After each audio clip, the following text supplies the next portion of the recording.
this will be the story of the millennium. It was a beautiful fall evening. It was dark but clear. I noticed a couple lights in the sky. Sightings were extant from Metro Halifax to the southwestern tip of Nova Scotia. I'd seen this object. We didn't know what was happening. Did you see it? I had to make sense of it, and I certainly had to make it known. Because you couldn't believe what I'm seeing through my binoculars. Everybody knew what had happened that night and were held to secrets. I don't know, it just isn't credible. We lose sight of it at the bottom of the hill, and when we get to the top of the hill, it's in the water. I don't know what that thing is down there, but it's no submarine. And it was very disturbing. Very eerie, very eerie. It was the most highly classified subject in the United States government. Something came out of the sky and went into the water in Shag Harbour, and nobody knew what it was. I mean, I definitely knew what I saw. I haven't seen anything like it, not ever since, or before. This case does not evaporate. There were many strange lights in the sky over Nova Scotia that night. But for the people of Shag Harbour, those lights would fall to the earth, and the eyes of the world would fall upon Shag Harbour. And this case could be the one.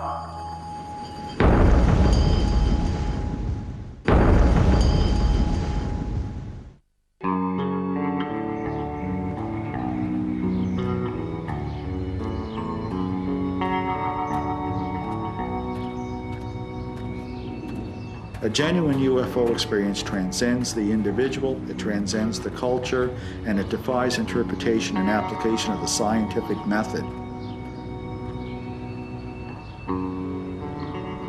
It changes us in some fundamental sense. And once we have the type of proof that'll stand up to the skeptic, this will be the story of the millennium.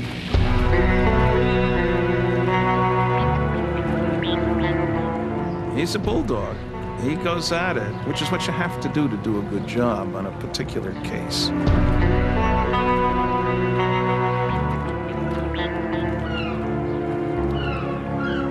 It takes time, it takes money, it takes dedication. And so Chris's work has made Shag Harbour into a meaningful case. And this case could be the one.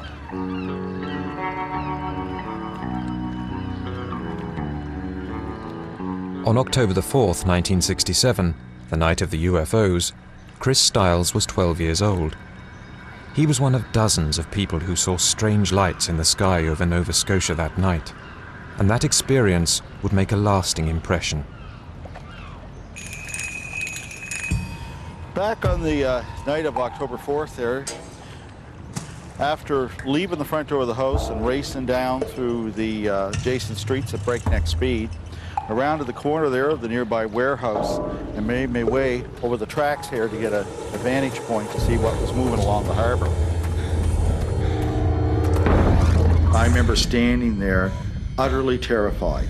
I had the sense that I wasn't supposed to be here, I wasn't to be this close. And this huge orange sphere was simply tracing the shoreline a ways out, coming directly toward me. I kind of felt as if it would be like a dog when you run from it, it would suddenly pounce on you. I literally felt cold inside. I can remember it was one of the few times in my life I felt real fear, and you know the difference. It's like when people discuss the difference between hunger and sugar hunger, something that few people in North America truly know. The next morning, Chris received a long-distance phone call from his grandfather in Shag Harbour, 150 miles down the coast. His grandfather told him that he too saw lights in the sky last night, and that one of those lights had crashed into the waters of Shag Harbour.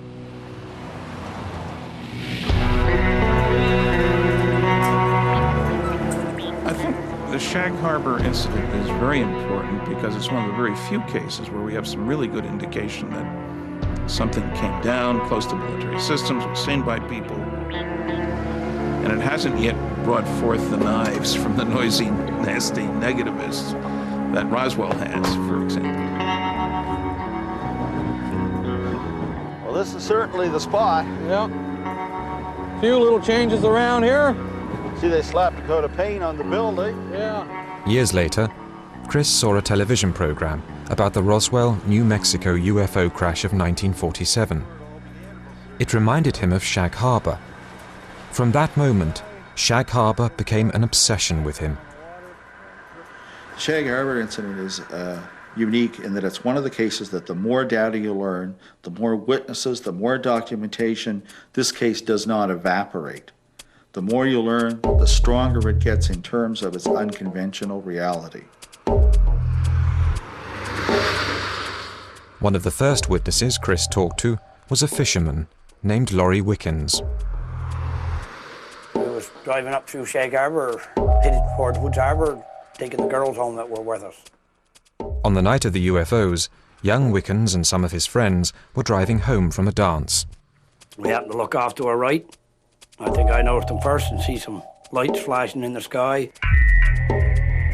One would be on, then another one, then the four would be on, then they'd all go off, and that sequence would start over.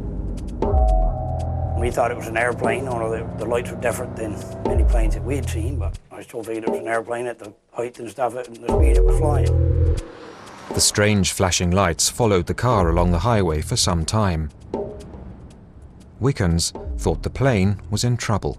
It's flying this way, tips that way, but we're coming into a hill, so we can't, we lose sight of it at the bottom of the hill, and when we get to the top of the hill, it's in the water.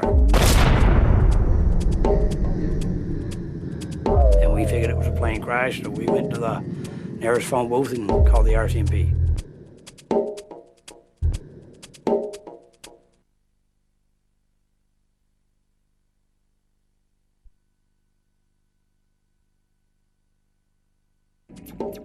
The officers wasted no time getting to the scene of the crash, near an Irish moss plant overlooking the harbour.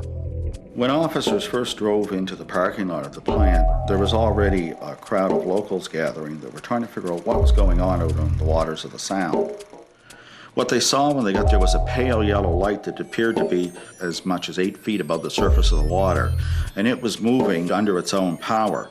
It was moving in the direction of the ebbing tide, but it seemed to be moving at a greater rate than that, and it was trailing a wide path of yellow foam.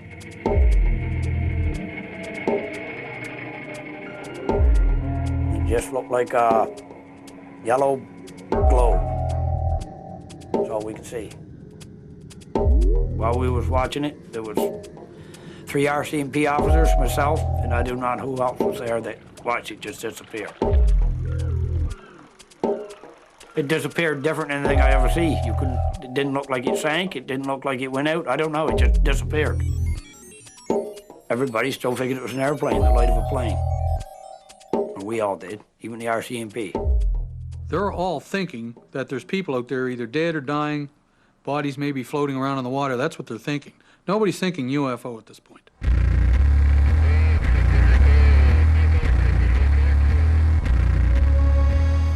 Whenever there was trouble on the water, the RCMP relied on local fishermen for help. Lawrence Smith was on his way to bed when he received an urgent phone call. He said, I think we've got a plane down the Sound.